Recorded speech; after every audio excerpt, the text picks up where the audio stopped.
정확하게 얘기하면 이건 아니죠. 자, 김영수의 더 인터뷰 목요일에 만나는 본격 정치 토크 국회 썰차 용유로였습니다.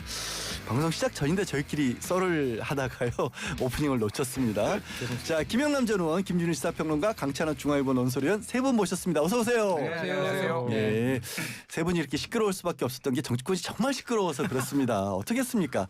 자, 첫 번째 주제가 가장 뜨거웠던 일단 제목을 이렇게 꼽았습니다. 저희는 합당 잠시만 안녕. 완전 결별일까 이런 식으로 꼽았는데 일단 세 분께 단답식으로 결렬될 줄 알았다 아니면 좀 아쉽다 이 입장에 대해서 먼저 듣고 그냥 순서대로 다시 한번 또 입장들을 정리해서 듣겠습니다. 의원님부터 먼저 어떻게 보셨어요? 예상은 이렇게 될 줄 아셨어요? 어려울 거라고 생각을 했죠. 네. 반발이 워낙 커서. 예, 김준일 평론가님은요? 이건태 의원 얘기하면서 어려워졌다라고 봤어. 그 전까지는 좀 가능성이 있다고 봤는데. 네, 강찬호 의원님은요? 저는 정치 그 당의 일반적인 프로세스 이외의 방법으로 아마 해결될 거라고 봤는데 그렇게 됐습니다. 네. 강 의원님은 이게 자신이 예상한 바로 그대로 다 흘렀다라는 쪽의 입장이 굉장히 강하신 것 항상 같아요. 이제 그래 왔다고 제가 지적했기 때문에 계속 그렇게 가야죠. 뭐 조금 전에 저희끼리 떠들었던 것도 저런 얘기 때문이었습니다. 네. 일단 다시 한번 돌아서 그러면 의원님부터 이 상황 좀 깊게 얘기를 해주시죠. 그러니까 깜짝 발표로 시작된 거잖아요. 네네. 정청래 대표의 긴급 기자회견으로 합당 제의가 이루어졌고 그 이후부터 당내에서 거센 반발이 있었어요. 네. 그래서 야 이거 뭐 합당이 되든 안 되든 오히려 그 합당으로 인한 그 플러스 효과보다는 어느 한쪽의 반발로 인한 마이너스 효과가 더 크지 않을까라는 걱정이 될 정도로 쫙 갈라졌었는데 네. 감정적으로 막 부글부글 끓었을까요? 그렇죠. 네. 뭐 대략 3주 정도 끌다가 19일. 네. 네. 숫자에 상당히 정확하시네요. 네, 외웠습니다. 뭐 그렇게 정리가 됐습니다만 네. 제가 보기엔 합당이 저렇게 완전히 끝나는구나 그런데 막판에 막판 반전이 생겼어요. 무슨 반전 얘기하시는 거예요 지금? 그 강덕구 최고위원회 비싹 있잖아요. 바로 들어가시는 겁니까 거기로? 이것 때문에 이게 완전히 이제 합당 얘기는 당분간 못 꺼내는 분위기로 완전히 굳어지다가 예. 오히려 역설적이게 강덕구 최고위원회 그 비상 메시지 때문에 뭐야 이거 다시 지방선거 이후에 다시 살아날 가능성이 생기나 뭐 이런 상황이에요 지금. 오히려 그 말썽 내진 논란의 그 SNS 비슷하기 여지를 남겨둔 거라. 저는 그렇게 봅니다. 지금 총평과 함께 예상까지 주셨는데 김준일 평론가님 어떻게 보세요? 이게 딱히 보기 좋은 모습으로 마무리됐다라고 생각하진 않아요. 저는. 네. 이게 그러니까 정청래 대표가 1인 1표제를 추진할 때도 그렇고 당 내의 분위기는 뭐였냐면은 아예 취지는 동감하는데 이 방식이 맞느냐 이런 식으로 얘기가 나왔거든요. 네. 합당도 마찬가지였어요. 그러면은 정청래 대표가 이니셔티브를 어느 정도 쥐고서 좀 강하게 밀어붙이는 그런 배경들이 있었고 당원 투표를 계속 얘기를 했잖아요. 그러면 당원 투표까지 만약에 갔으면은 이게 통과될 가능성이 높다. 그래서 최고위원들이 이제 결사적으로 막은 상황이었는데 예. 사실 이게 두 가지 이제 변곡점이 있었는데 하나는 지난주 금요일에 나왔던 동아일보가 단독 보도했던 그 사무처의 합당 문건. 그러니까 3월 3일에 합당을 마무리한다 이런 내용이 들어가 있었던 걸 보고 이제 최고위원들이나 의원들이 이제 의구심을 표시한 거죠. 이거를 아예 답을 정해놓고 했구나라는 거가 있었고, 근데 그거보다 더 결정적이었던 것은 이제 이건태 의원이 나와서 이거는 전준철 변호사 이제 특검 추천과 관련해서 이거는 대통령에 대한 배신이다, 반역이다. 그러니까 저는 말이 굉장히 셌죠 단어가. 예, 그러니까 이런 이게 봉건제도 아니고 입헌군 주제도 아니고 우리가 무슨 반역, 배신 이런 단어가 나오는 걸 굉장히 안 좋게 생각을 하는데 이렇게 단어들이 나와야 될 정도로 이게 사실은 긴박했다라고 저는 봅니다. 그러니까 그거를 지금 청와대에서 처음에 그러고는 부인을 안 했어요. 그 얘기를 그러다가 어제에 와서야 이제 이런 대통령이 불쾌감을 표시한 적 없다라고 이제 나왔어요. 그러니까 정수철 변호사 지명과 관련된 부분이죠. 그러면은 그 당시에 그렇게 했다는 거는 그런 대통령의 어떤 심기가 불편하다라는 것을 정확하게 이 정청래 대표를 견제하는데 정확하게 이용을 했다라고 보는 게 맞을 것 같고 지난주 목요일에 그 특검을 임명을 했는데 시차가 나흘이 벌어졌어요. 이게 나온 게 이 불쾌감이라는 게 나온 게. 그러니까 이것도 시차가 있었다라는 것도 이 국면을 청와대가 활용을 했다라고 보는 게 맞을 것 같으면은 결국은 이거는 청와대가 직접 개입을 했다라는 의구심들 그렇게 되고 이런 격렬한 단어가 나옴으로 해서 줄 세우기를 했다라는 그런 이제 비판들도 나오는 거죠. 그래서 그거를 이제 수습을 해야 되니까 이제 또 긴급하게 여야 대표회담도 하고 뭐 지금 이런 상황이 된 것 같아요. 그래서 상당히 그러니까 정청래 대표가 당연히 내상을 제일 많이 입었죠. 그리고 뭐 김어준 씨도 입었고 예를 들면 유시민 장관도 입었고 조국 대표도 입었는데 이건 대통령에게도 사실은 딱히 저는 좋은 일은 아니었다라고 개인적으로 봅니다. 네. 지금 이제 약간 청와대 개입설까지도 지금 같이 바라보면서 얘기를 주셨는데 강 의원님은 어떻게 보세요? 저 김윤준 대표 아주 정확하게 봤어요. 정확하게 왜냐하면 이게 이제 이게 굉장히 중요한 건데 결국 정청래 대표가 속된 말로 꼬꾸라진 가장 중요한 계기는 그 일반적으로 볼 때 이제 그 문건 그게 이제 금요일 날 터졌어요. 아침에 네. 동아일보 보도로. 그런데 바로 그 전날 목요일 날 지금 바로 김준일 평론가가 얘기한 이 전준철 이분에 대한 이분을 날리고 이제 한 특검 의원은 그게 바로 그 목요일 날입니다. 그런데 요게 금요일 날 문건이 터지니까 사실은 그 특검 날리고 저 조국당 추천 인물을 했다는 게 상당히 큰 뉴스거든요. 그것도. 예. 근데 이게 묻혔어요. 아시다시피 금요일 날 아침에 문건이 터지니까. 그래서 친명들이 문건을 갖고 이제 정청래 대표 공격하는 데 집중을 했어요. 그렇게 되다가 이 청와대 쪽에서 기류가 흘러나온 게 뭐냐면 이 전준철 문제. 이거에 대해서 지금 대통령이 심기가 불편하다. 이런 얘기가 흘러나왔거든요. 이렇게 되니까 어떻게 됩니까? 그 다음 날 결국 이건태 의원이 들고 나온 거잖아요. 그 본격적으로 아주 강하게 이제 들고 나왔단 말이에요. 그러니까 이게 문건이 터질 때 이미 그 전준철 문제가 사실은 청와대 입장에서는 띄웠는데 이게 제대로 무주수가 안 된 거예요. 문건이 커가지고. 그러니까 이제 문건 자체도 물론 정청래 대표한테 악재인데 어쨌든 이 악재 위에다가 그야말로 대통령이 불편해한다라는 이제 이 문제. 요거를 청와대 쪽에서 흘렸다라고밖에 볼 수가 없고요. 그래서 이것을 갖고 이제 그런 기류를 적어도 흘리거나 적어도 기류를 읽었기 때문에 이건태 의원 대통령의 변호사 아니었습니까? 이건태 의원이 다른 사람도 아니고 그러니까 이분이 확 그걸 들고 확 친 거예요. 그러니까 이건 이건태 의원 개인의 의견이 아니고 친명 세력들이 총결집해서 이건태 의원에게 그렇게 얘기하라고 한 겁니다. 두 분 일단 네.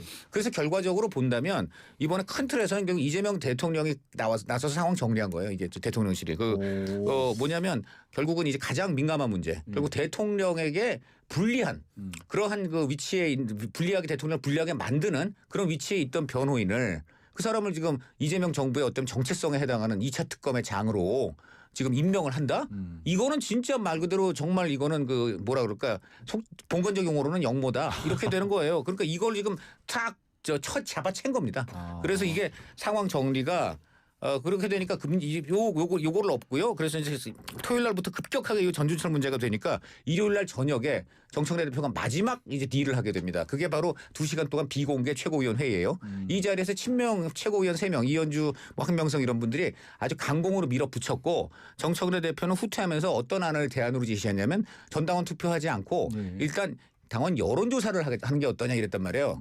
근데 그때 이현주 최고위원이 당신 소식 모를 줄 아느냐. 그 그 투표가 여의치 않으면 여론조사라고 포장해가지고 그래서 여론조사 해가지고 자기 원하는 쪽으로 조금이라도 더 많이 나오면 이게 당원의 뜻이다 하고 호도해가지고 그냥 밀어붙이려는 당신의 꼼수는 지난번 그 1인 1표 1차 전쟁 때 나오지 않았느냐.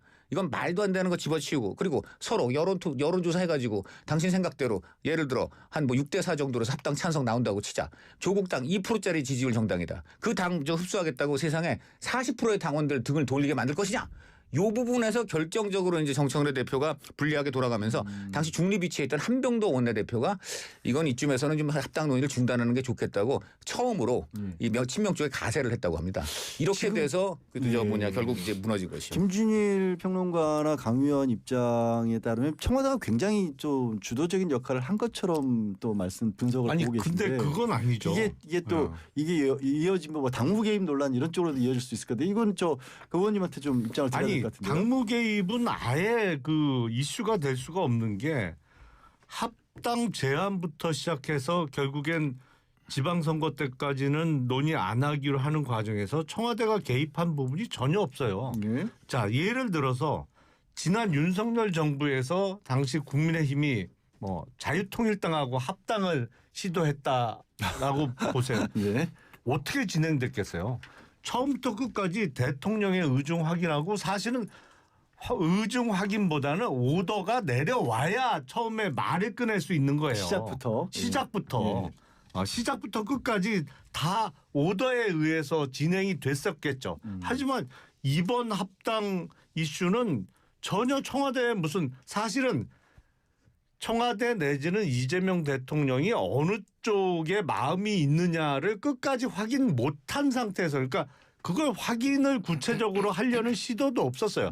철저하게 당내 문제였고 당의 당대표가 리드를 하다가 최고위원을 비롯한 현역 의원 내지는 당원들이 반발해서 결국에는 끝난 거지. 이게 무슨 청와대 당무 개입 얘기가 나올 수가 없는 상황이죠. 아니 오히려 이거는 어떤 쪽에서는 그렇게도 얘기를 하더라고요. 그러니까 그거는. 이재명 대통령은 가만히 있는데 대통령을 파는 사람들 때문에 문제였다라는 식으로 또 그러니까 민주당에서 반론을 그렇게도 하거든요. 이게 당무 개입이 워낙에 이제 민감한 문제고 박근혜 대통령도 그걸로 이제 형사처벌도 받았고 윤석열 대통령도 내내 이제 논란이 됐으니까 뭐 지금의 이제 청와대도 당연히 민감하겠죠. 근데 이제 저는 이거를 이제 어디까지 하면 당무 개입이고 어디까지 안 하면 당무 개입이 아닌가 뭐 이런 이게 구분하기도 어렵다고 생각을 합니다. 사실. 한데 이게 권력의 속성이라는 게 어쨌든 본인의 의지를 관철시키려는 게 있고 모든 수단을 동원해서 갖가지 방식을 동원하는 거고요. 이건태 의원이 그 얘기를 했을 때 사실은 이 경로라는 표현은 안 썼지만은 이게 딱 듣는 불쾌감을 표시했다라는 얘기를 듣는 순간 많은 사람들이 윤석열의 경로를 생각했을 거예요. 그러니까 그런 예. 그거를 근데 바로 부인은 안 했어요. 청와대에서. 그게 핵심이에요. 예, 입장이 좀 며칠 있다 나왔다. 그게 예, 어제 아니었다는 나왔어요. 상황 거죠. 끝나고 그러고 나온 거예요. 공식적인 입장은 어제 나왔으면 이 국면을 적극적으로 활용했다라고 보는 게 맞는 거죠. 그렇죠. 그러니까 외부에서 뭐 당무 개입이다 저도 뭐 그렇게 보지는 않지만은 이 상황을 정리를 해야 되고 왜 이런 일이 했냐면은 지금 김용남 의원님도 말씀하셨지만은 해석 투쟁이 벌어졌어요. 대통령의 뜻이 어디에 있느냐를 놓고 김영진 의원 뭐 친명인데도 나 이거 합당 찬성한다. 네. 그리고 우상호 정무수석도 예전부터 이거 논의했던 거다. 이렇게 보시는 분들 그리고 또 이현주 최고위원이나 뭐 이런 분들은 아니다. 대통령은 반대한다. 이런 이게 그러니까 모호한 것들이 있으니까 의원들도 어느 게 대통령 뜻이지? 이렇게 대통령의 힘이 셌다 이렇게 고민을 하다가 그거 이건태 의원 발언을 보고 대통령의 뜻이 어디 있는 줄 알겠다라고 확 줄을 쓴 거예요. 그러니까 이게 그래서 저는 이거를 당무 개입이라고 보지는 않지만은 나름의 일종의 시그널은 확실히 보내줬다라고 저는 그렇게 해석을 합니다. 적극적으로 뭔가를 지시한 건 아니지만 상황 자체를 그런 식으로 이용한 게 아니냐라는. 그리고 다 말장난이에요. 그 당무 개입이라는 게 다 서로 간에 이제 그 여야 싸움하다가 끌고 들어와서 결국은 상대방 이제 파기할 때 쓰는 것이고요. 기본적으로 대통령 그 민주당에서 만든 선출된 대통령이 민주당에 관심이 없을 수가 있습니까? 그러니까 지금 말한 대로 시그널만 보내도 그 움직이 이런 겁니다. 그러니까 그걸 가지고 당무 개입이다 아니다라고 하는 것 자체가 그것 자체가 굉장히 그게 사실 웃기는 얘기고 다만 이제 이걸 나중에 정치적 공격의 소재로 활용하고 이제 법적인 어떤 증거를 잡아가지고 문제 삼으면 되는 거지 그걸로 가는 거지. 기본적으로 대통령은 항상 당무에 개입이 되는 거예요. 그런데 그러니까 지금 이런 그 형식 논리에 그칠 것이 쌓일 것이 아니고 좀 전에 김준일 평론가 말은 그대로예요. 지금 상황이 이러니까 딱 시그널 보내서 불편해한다라고 한 거고 그리고 상황도 정리되고 이제는 당 추스려야 되니까 그런 일 없었다라고 하는 거예요. 그냥 그런 것이고 좀 전에 그 강덕구 의원 그러니까 얘기가 궁금한 게 그게 굉장히 궁금하시죠. 그러면 지금 두 분 말씀하신 것과 강덕구 의원이 그러면 그거는 이런 겁니다. 느닷없이 SNS에 올린 글의 내용하고 또 배치가 된단 아니 말이에요. 배치가 되는 게 아니고 이런 겁니다. 그 지금 정무수석이라는 분들이 우상호 정무수석도 그렇고 특히 홍익표 정무수석도 원래 비명계잖아요. 그렇죠. 예. 뭐 비명이에요. 구지가 아니고 맞아요. 임종석 보좌진으로 시작한 분이고 그래서 지금 친명들한테 제가 취재한 바는 이렇습니다. 물론 친명의 스핀이 들어갈 수도 있습니다. 친명들 얘기는 이렇습니다. 이 정청래 대표가 1월 19일 날 합당 제안을 터뜨린 직후부터 홍익표 이제 수석이 계속 이제 왔다 갔다 하면서 조정을 하는 얘기를 하는데 그게 결국 이런 거예요. 합당 관련해서 대통령 뜻이 합당에 대해서 아주 강력하게 반대한다라든가 이렇게까지 얘기하면 이것이 너무 이제 그 당내 분열 여러 가지 문제가 생기고 하니까 조금 좀 완화해서 가자 이런 식으로 얘기를 많이 했다는 겁니다. 이거는 친명 쪽에서 제가 취재를 했어요. 그러니까 이것 때문에 친명 강경파들 입장에서는 아니 우리가 직접 대통령하고 다 소통이 되는 사람들이니까 대통령 우리가 볼 때는 틀림없이 친명 확실하게 합당이 지금은 아니다. 큰 틀에서 뭐 나중에 언젠가는 합당한다 뭐 이런 거야 말이 되지만은 지금 이 시점에서 정청래 대표가 하는 이런 식의 합당은 절대 아니다. 이건 분명한데 이분이 너무 좀 뭐 대통령의 뜻과는 이 상당히 차이가 있게 얘기한다 이런 거예요. 이렇게 얘기를 했는데 이것을 이제 김민석 총리 같은 경우도 지금 분명하게 시기와 절차에 논란이 있다라고 했지 않습니까? 그게 뭐냐면 김민석 총리는 대통령하고 매일 국정을 논의하는 사람이에요. 그러면 그 과정에서 대통령의 표정이라든가 어투라든가 뭐 하여간 여러 가지로 해서 합당에 대한 생각을 분명히 읽으니까 그런 얘기를 하는 거지. 그럼 이제 총리가 대통령의 뜻과 완전히 다르게 그렇게 시기와 절차에 논란이 있다고 하겠습니까? 그러니까 이제 이런 거에 대해서 강덕구 이분은 이제 김민석 총리하고 측근인데 자기가 홍익표를 만나보니까 김민석 총리 하는 말하고 조금 다르단 말이에요. 그러니까 농도가 달라. 그러니까 이제 이걸 어떻게 김민석 총리한테 좀 얘기를 해야 되겠다. 해가지고 지금 어제 김민석 저는 김준일 평론가 어저께 이걸 갖고 잘 분석을 했는데 이게 지금 실수로 그러니까 원래 김민석 총리한테 보낼 글이 지금 실수로 대국민 SNS로 올라갔다. 저는 그 가능성이 상당히 지금 높다는 겁니다. 그래서 비트코인 잘못 보낸 것도 아니고 왜 거기서 왜 그러냐면 일반적으로 그렇습니다. 그 의원들이 그런 글을 보낼 때 보좌진들한테 자기가 이제 초안 써놓고 그 뭐 이제 여러 가지 조금 수정할 거 없는 살펴본 다음에 보내 이렇게 해서 이제 심부름 시켜요. 그런데 보내 했을 때 보좌진들이 이게 총리한테 보내는 건지 아니면 이게 그냥 이제 우리 대국민 SNS에 보내는 건지 헷갈렸을 수가 있다라는 얘기가 나오고 있습니다. 네. 근데 의원님 이게 두 분 말씀에 두 분의 어떤 추론이지만 아니요, 이건 저는 취재한 겁니다. 그러니까 취재한 것 더하기 이제 그 취재 과정에서도 해석이 계속 들어가요. 해석이 저는. 그렇죠. 예, 그 해석이 들어가는 것 때문에 오히려 이번 사건도 더 시끄러워졌다라고 보거든요. 그래서 민주당에서는 이 대통령을 뜻을 내세우는 사람들 때문에 일이 커졌다라는 식의 얘기를 제가 그래서 드린 거거든요.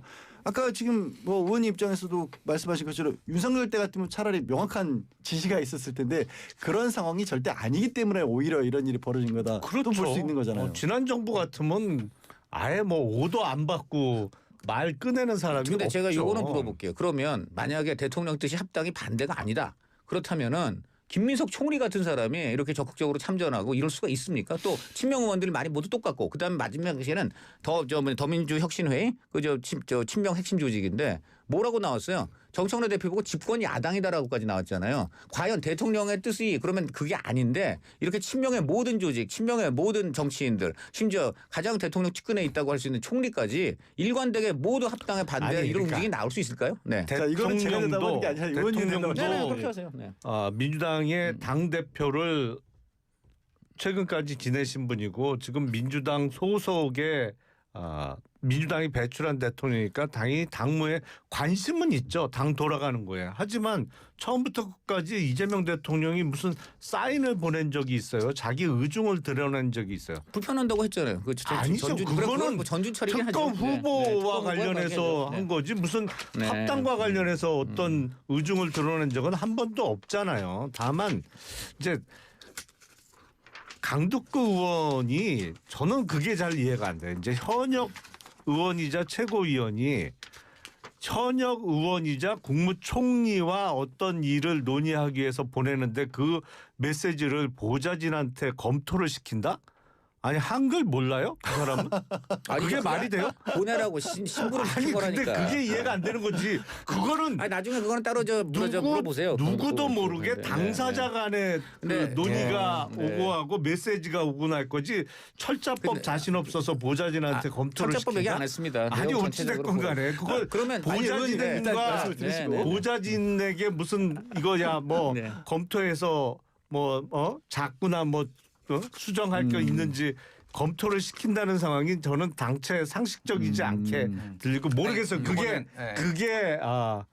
왜 삭제가 됐는지 글쎄 그게 소셜 미디어에 올릴 만한 내용이 아니라고 생각해서 삭제가 됐는지 뭐 정확한 경위는 본인만 알겠습니다만 사실은 김민석 총리와 긴밀하게 논의할 내용을 보좌진한테 검토시킨다는 건 상상하기 어려워요. 그러니까 이게 왜 그런 해석이 나오는지를 그냥 짧게 뭐 반론 같은 건 아니고 더 길게 그러지 마니까 여기까지 좀 듣겠습니다. 이 문제 자체는. 그러니까 왜 그러냐면은 강덕구 의원이 올렸다가 바로 내린 거에 첫 문장이 어떻게 시작하냐면은 어제 말씀드린 대로 홍익표 수석을 만났습니다.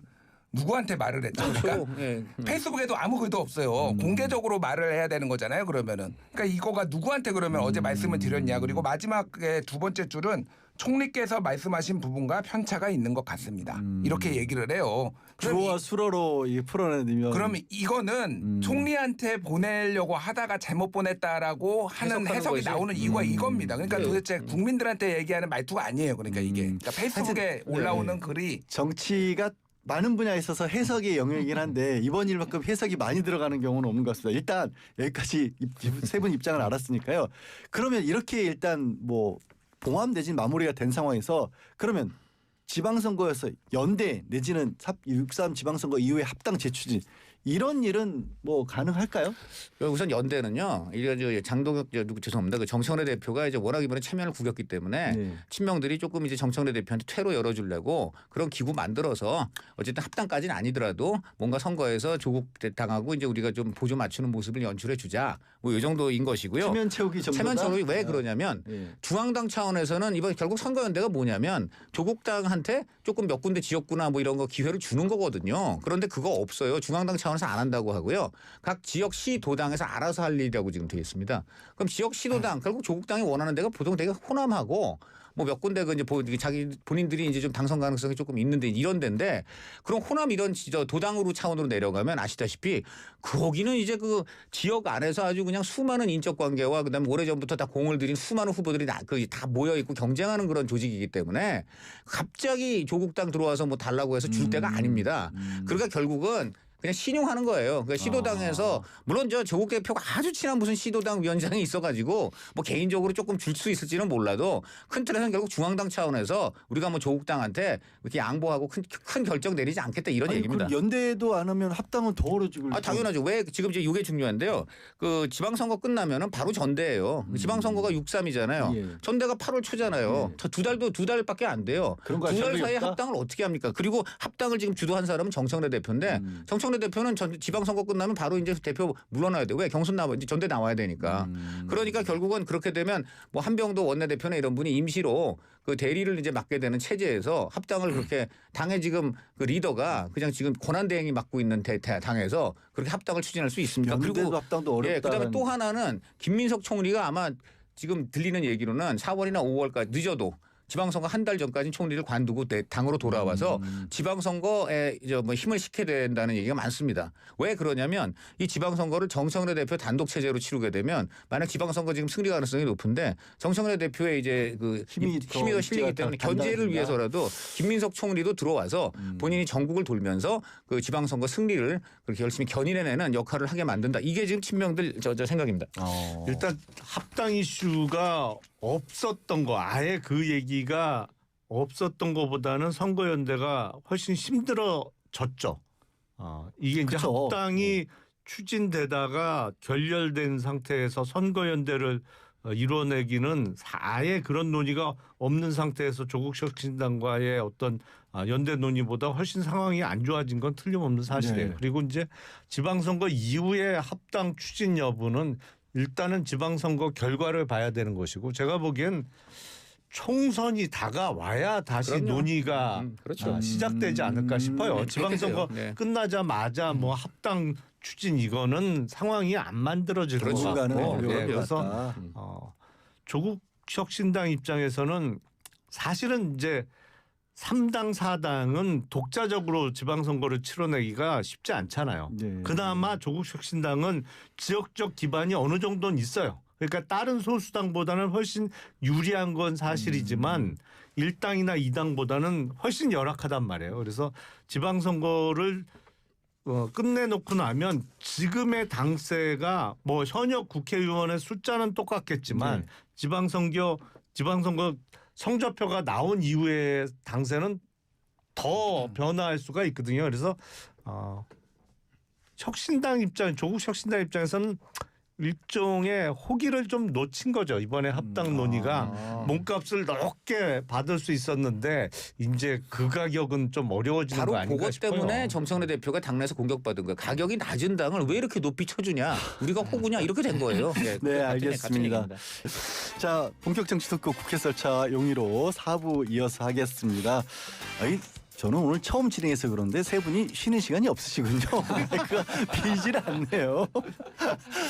시청자분들께도 이 얘기 들려드리지 못한 게 아쉽습니다. 자, 4부에서는 국민의힘 쪽 얘기로 좀 넘어가 볼까 합니다.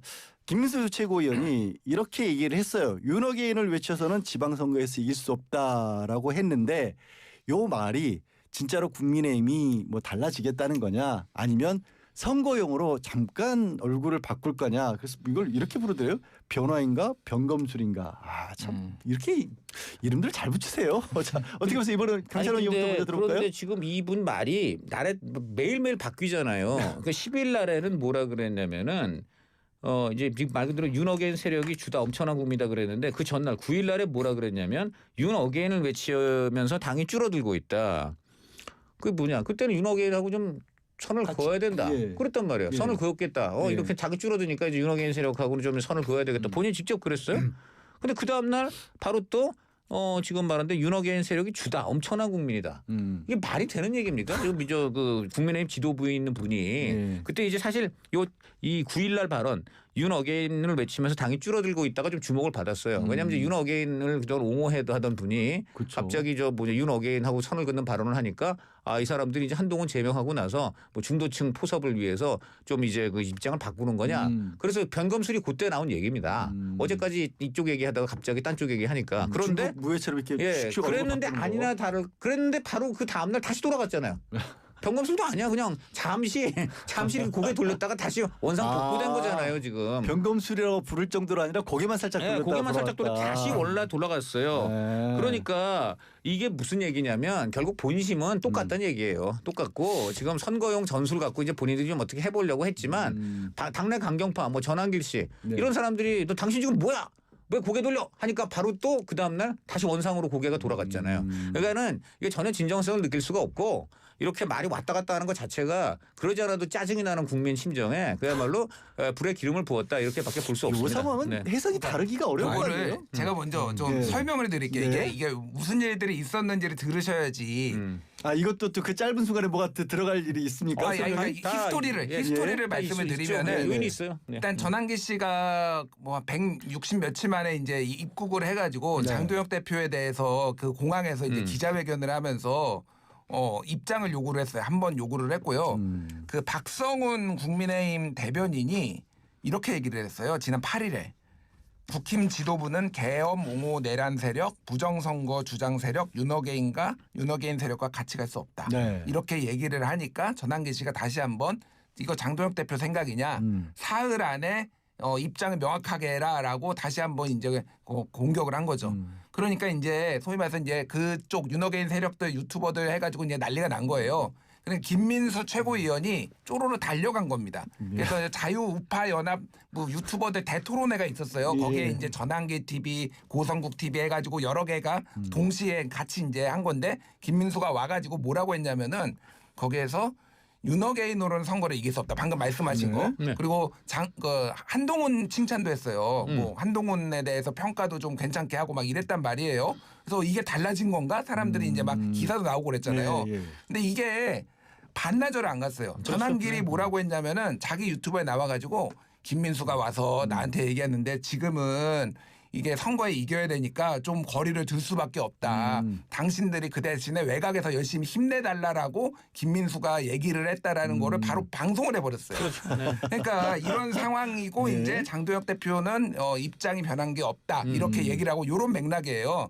그러니까 제가 이거를 보면 딱 하는 거는 도둑질도 손발이 맞아야 해먹지. 그럼요. 네. 그러니까 쉽게 얘기하면 우리 이중 플레이를 해야 됩니다라고 이제 전한길한테 얘기를 했는데 그럼 전한길은 입을 다물고 있어야 될 거 아니에요. 네. 제대로 막 형님 그러면서 막 제가 김민수가 그렇게 했다라는 거잖아요. 그러면 전한길 입을 다물고 있어야 되는데 그거를 지 입으로 다 폭로를 해버리니까 바보 된 거예요. 다 바보 됐어요 지금 이게. 아니 근데 지금 아까 얘기하신 것 좀 전에 표현을 쪼르르하고 달려가셨다고 표현하는데 도대체 유튜버 전한길 씨가 어떤 존재이길래 최고위원이 쪼르르 달려갑니까 의원이? 아니 사실은 지난 전당대회에 전한길 씨 덕을 많이 봤죠. 네. 장동혁 당시 당대표 후보가 무려 얼마 전에 대선을 치룬 김문수 당대표 후보를 꺾는 데는 전한길 씨 도움이 컸던 건 사실이고 제가 보기엔 이거는 국민의힘의 변화나 변검술이 아니고 분장술이에요.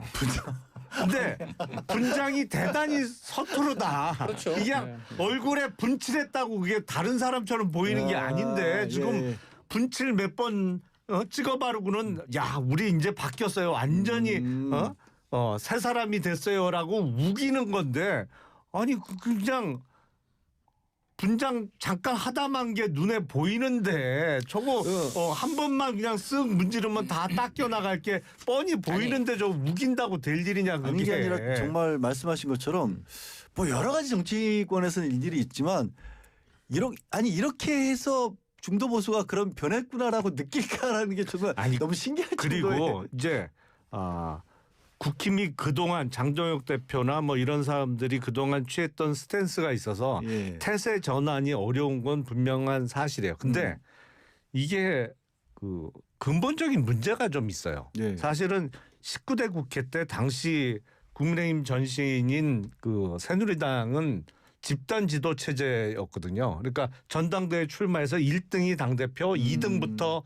최고위원 쭉 하는 건데 당시 김무성 당대표하고 서청원 최고위원하고 하도 싸우니까 진짜 싸웠거든. 그러니까 야 이거 안 되겠다. 그래서 민주당식으로 바꾸자. 그래서 당대표 될 사람은 따로 출마하고 최고위원 따로 뽑는 이렇게 바꿨는데 문제는 그걸 이렇게 하다 보니까 최고위원들 수준이 너무 떨어지는 거야. 명색이 당 지도부인데 당 지도부라고 부를 수 없는 사람들이 최고위원에 막 당선이 돼. 왜냐하면 웬만한 중진 정치인들은 당대표 출마를 하든지 말든지 하지 최고위원 출마 안 하거든요. 그러니까 최고위원들은 그다음부터 뭐랄까 이게 말이 최고위원이지. 그래서 우스갯소리로요. 우스갯소리 최저 의원이란 말이 있어요. 그러니까 그래서 말이 지금 최고위원 타이틀은 붙어 있습니다만 김민수 최고위원이 과연 당 지도부라고 부를 만한 역량을 갖춘 사람이냐 근본적인 문제가 있어요. 저도 김민수 최고위원이 딴 건 뭐 여러 가지 모르겠는데 저도 전환길 씨 가가지고 네. 그 얘기할 때 조심은 하셨어야죠. 그 전환길 씨 같은 분이 그런 얘기 듣고 바로 역습할 거라고 얼마든지 가능성 하셔야 되고 그리고 그런 사람 만날 때 녹음기 갖고 가야 됩니다. 녹음기 갖고 가서 녹음 틀어야 되고 왜 그러냐면 자기가 하는 말을 또 곡해할 수 있거든. 그러니까 항상 이제 그런 식으로 가야 됩니다. 제가 한 가지 재미있는 에피소드 재밌다기보다 민주당에서 똑같은 일이 벌어졌는데 정성래 대표 옛날에 갑자기 좀 민주당이 아니 민주당에서도 그런 일이 많아요. 저 정성래 대표 옛날에 의원 평의원 할 때 그저 불교계 심기 거슬러 가지고 불교표가 우르르 떨어지니까 당시 대선 때 후보였던 이재명 그 캠프에서 난리가 나가지고 핵심 친명 인사가 정성래 당신 의원이죠. 정성래 의원한테 가서 좀 너무 지금 상황 안 좋으니까 탈당을 좀 해달라. 그러면 이재명 대통령 당선되면 꽃가마 태워주겠다 이렇게 했는데 그 정성래 의원이 그 당시에 그 뭐 들었다고 알았다고 하는 그저 하고 친명그 핵심 인사 가니까 바로 SNS에 뭘 올리냐면 국민의힘에만 윤핵관이 있습니까? 우리 당도 이핵관이 있습니다. 오늘 이핵관이 와서요. 저한테 말도 안 되는 탈당을 요구하길래 단호히 거부했습니다. 저는 앞으로 당원 여러분과 함께 뭐 후보고 가겠습니다. 이렇게 해가지고 그 친명 인사는 나중에 우린 정청래 의원 사람으로 안 봅니다. 이런 얘기를 하더라고요. 네, 그렇습니다. 네. 자, 이렇게 조심하셔야 된다고요, 다. 네. 자, 국민의힘 얘기로 다시 돌아와서 그러면 상황이 김준일 평론가님 상황이 이런 정도 상황이면 뭐 장동혁 대표 했던 얘기 있잖아요. 뭐 계획이 있다. 계획대로 다 진행이 되고 있다라고 해서 벌써 그래도 지금은 그런 얘기가 좀 줄어들었습니다만 뭐 지난해 올해 1월까지만 해도 다음 주에 윤석열 이제 선거가 있지 않습니까? 일주일이네요. 예. 일주일 뒤에요. 그때 이후에는 이 국민의힘 내지는 장동혁 대표도 입장이 좀 바뀔 것이다. 그러니까 정리할 수 있는 그동안의 윤핵인과 어떤 윤석열을 여전히 지지하는 것처럼 비춰졌던 모습을 좀 돌릴 수 있는 계기가 마련될 것이다라고 했는데 아닐 것 같네요. 제가 한 말씀만 딱 드리고 할게요. 그 장동혁 대표가 뭐 계획이 있다라는 얘기를 하니까 생각나는 말이 있어요. 마이클 타이슨이 한 유명한 말이 있어요. 누구나 다 계획이 있다. 처맞기 전까지는. 네. 네, 김평론가님이. 예. 그 이제 지도부에 있는 모 인사가 이제 얘기를 좀 하는 건데 뭐 다 비슷한 맥락이에요. 계획도 있고 다 그런데 이게 이제 지금 바깥에서 윤석열 대통령과의 절연을 요구하는 사람들이 무시하는 변수가 하나가 있다. 예, 그게 뭐냐면은 시간이다, 시간. 시간요? 예, 이게 무슨 얘기냐면은 이게 다 비슷한 맥락이에요. 김민수 최고위원이 윤호개인이 아주 평범한 시민들이다. 뭐 이런 얘기들을 했거든요. 그거 달랜다고. 예. 그러니까 어떤 시각을 가지고 있냐면은 지금 윤호개인 세력들은 사실은 진짜로 윤석열이 돌아오기를 바라는 게 아니라 내부의 배신자들 때문에 지금 윤석열 탄핵되고 그런 다음에 대선까지 그러니까 민주당의 정권을 헌납했다. 그래서 그 분노 때문에 부글부글 끓고 있어서 윤호개인도 주장하고 이런 억울함을 호소하는 거다. 그런 시각을 가지고 있어요. 어쨌든 제가 시각을 말씀드린 거예요. 근데 이들의 마음이 변화하는 데는 시간이 걸린다라는 거예요. 그래서 예를 들면은 우리가 지금 윤석열을 절연한다라고 해서 그렇게 될 경우에는 윤석열 윤호개인 세력도 잃고 그렇다고 중도가 확 바로 돌아오는 것도 아니고 이건 개도 있고 구력도 있고 다 잃을 수 있다. 그렇기 때문에 이거는 시간이 필요하기 때문에 바로 변할 수가 없다라는 얘기. 하지만 우리는 변할 거다. 윤석열하고 어떻게 같이 가냐. 이거가 지금 최고위원 그 지도부에 있는 분 중에 한 분이 그런 얘기를 한 거예요. 그러니까. 근데 그럼 그 시간이 언제냐. 그러니까 내가 궁금한 건 뭐죠. 언제 변하냐. 그러면. 그 사람 그 쉽게 말해서 우리 마음이 녹을 때까지 좀 기다려줘 이거잖아요. 근데 어떻게 알아요? 그거를? 그러니까 그거를 그래서 언제 할 거냐. 그러니까 글쎄 지방선거 뒤? 뭐 이런 얘기를 그러니까 하더라고요. 그 얘기는 지방선거 패배를 이미 기정사실화하고 예. 그다음에 그런 사람들 마음이 바뀔 때까지 우리가 기다리는 것이기 때문에 우리가 뭐 지방선거 패배 책임도 없고 지방선거 이후에도 계속 이제 장동이 당에 쓸 일이 없다. 이런 논리까지 빌드업을 하고 있다는 얘기가 있고요. 그건 말도 안 되는 얘기인데 어쨌든 이제 지금 그리고 이제 논리가 궁색한 것이 또 뭐냐면은 그 한동훈 제명하면서 날 들끓으니까 이 윤 대통령도 문제가 있지만 한도 문제가 있어서 윤한 동시 정리론이란 걸 지금 하고 있어요.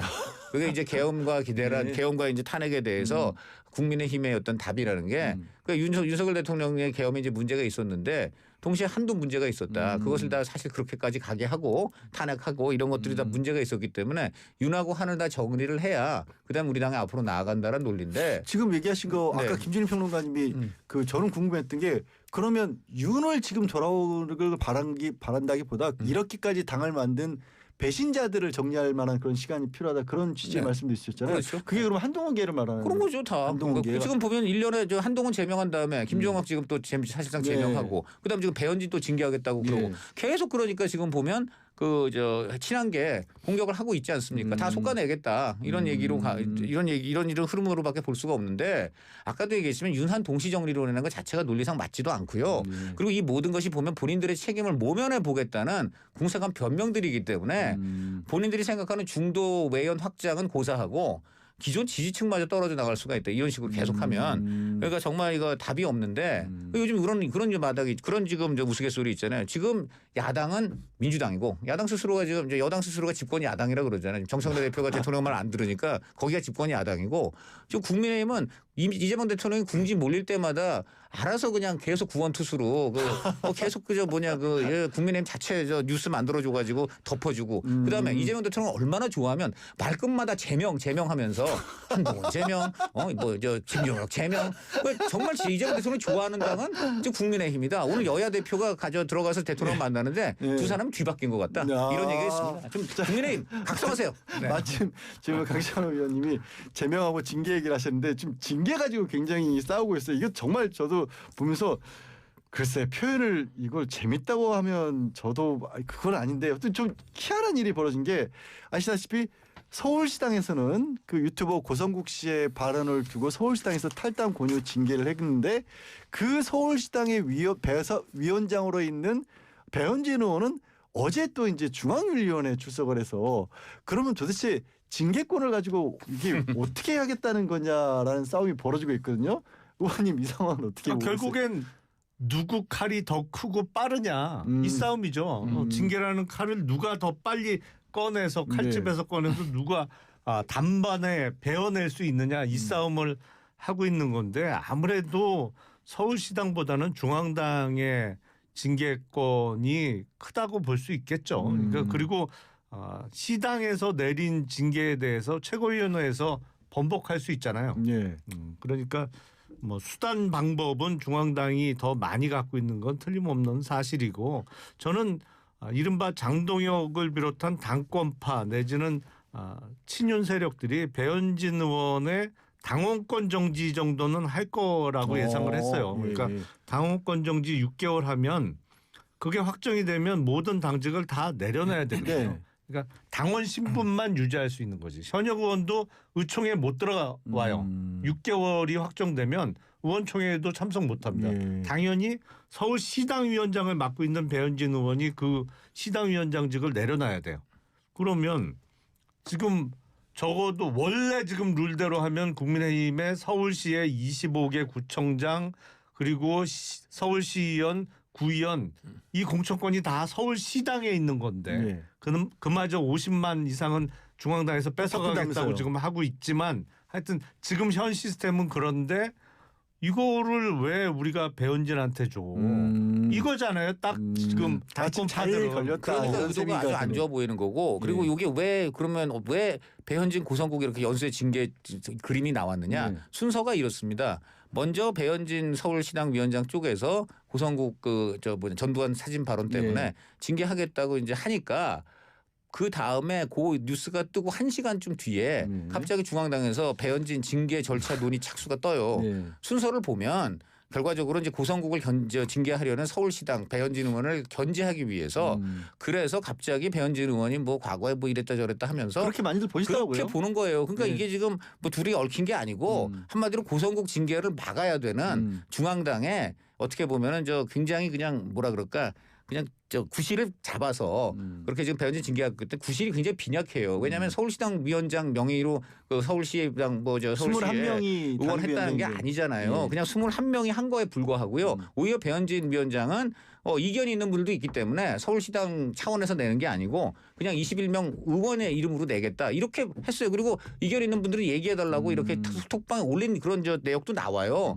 그러니까 이게 말이 안 되는 구실이고 그러니까 이건 징계를 위한 징계이고 그리고 좀 전에 말한 우리 김영남 의원님 같은 그런 의도가 다 있는 것이고요. 그런데 여기서 가장 이제 논란이 되는 건 결국 이거겠죠. 어쨌든 서울시당은 지금 구성국 당원을 징계했기 때문에 이것이 이제 중앙당으로 가면 이게 정말 징계 대상에 대한 심사를 해야 됩니다. 네. 이 과정에서 정치적 논란과 이제 언론의 집중포화가 예상이 돼요. 고성국 씨 징계할 수 있을까요? 징계를 상식적으로는 징계를 해야죠. 왜냐하면 국민의힘은 사실은 5.18을 국경일로 만들고 전두환 노태우를 단죄한 당은 국민의힘입니다. 김영삼 예. 대통령이 하신 거예요. 김영삼 대통령이 사형 선고까지 내리고 뭐 나중에 이제 결국 김대중 대통령이 오히려 사면과 복 그런 걸 권유를 해서 그렇게 된 거지. 5.18 복권과 단죄는 전부 김영삼 대통령이 한 겁니다. 그래서 김영삼 대통령 사진 당사에 올라가 있어요. 그럼 그 옆에 지금 전두환을 걸겠다는 겁니까? 이거는 완전히 그 당의 역사와 정체성을 부인하는 것이에요. 네. 그건 이제 상식으로 말하는데 그럼 네. 실제 돌아가는 지금 국민의힘 내부 사정으로 봤을 때 징계 할 수 있을까요, 고성국 씨?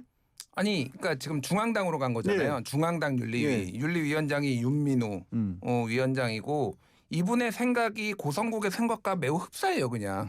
이게 왜 징계거리지? 아마 이렇게 아예 생각 자체가 예, 생각 자체가 굉장히 비슷한 분이고, 그러니까 국민의힘이 굉장히 이게 극우화됐다라는 거를 우리가 그 강찬호 의원이 말씀하셨지만은.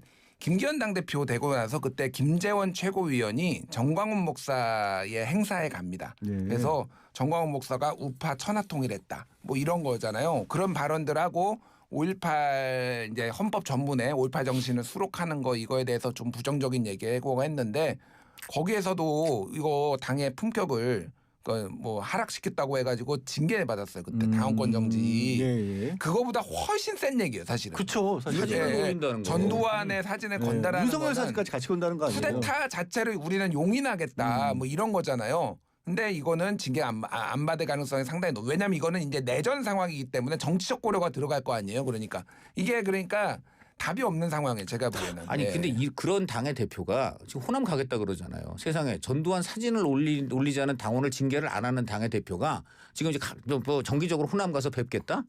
이게 말이 되는 얘기입니까? 그리고 또 하나 네. 이제 감히 저는 이제 감이라는 표현을 하고 싶은데 지금 이 정당 국민의힘의 정당의 주인이 누구냐? 정말 장동혁일까? 그러니까 뭐 고장, 장고 뭐 이런 표현들을 써요. 고성국, 예. 장동혁 아니면 장동혁, 고성국.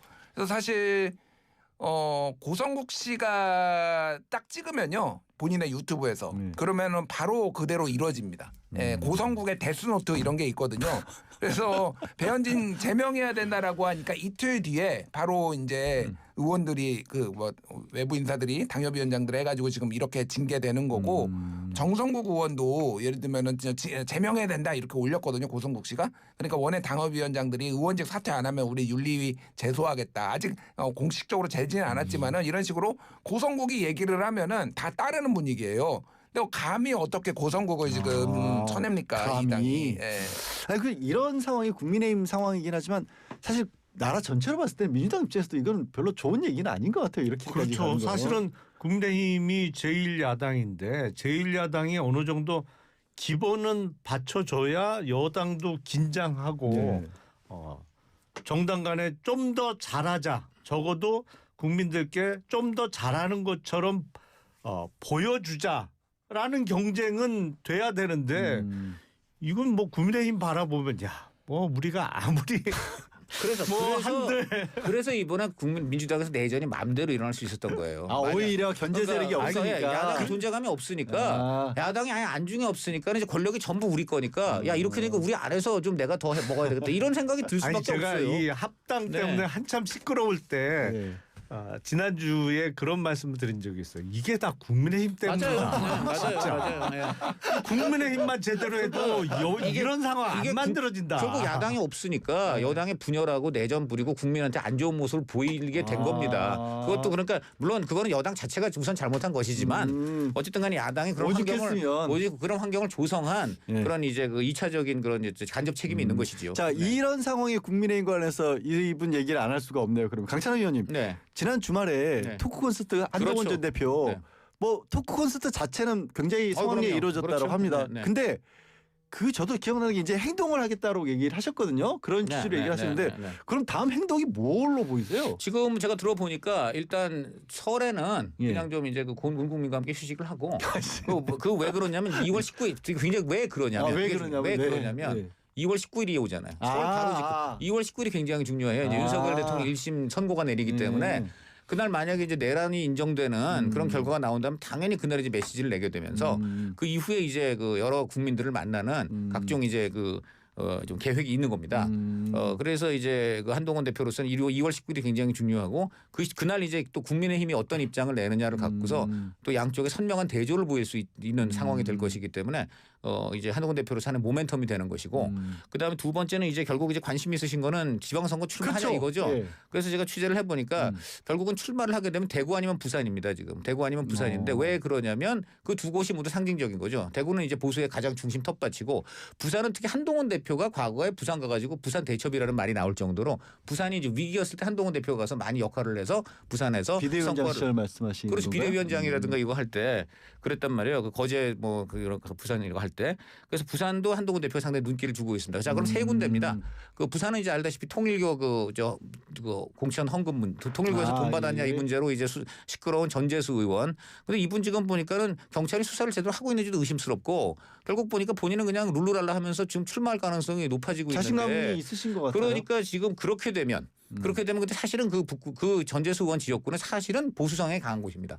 그런데 전재수 의원이 굉장히 이제 개인기가 좋아요. 그래서 그래서 이제 지금까지 많이 뭐 전재수 의원이 당선이 되곤 했는데 그래서 굉장히 지금 국민의힘 계열 후보들이 노리고 있습니다. 근데 어쨌든 간에 심지어 그래서 거기가 한 군데가 있고요. 그다음에 또 두 군데가 이제 추경호 의원 아니면 주호영 의원이 대구시장에 나가게 되면 달성 아니면 수성갑이 이제 비게 됩니다.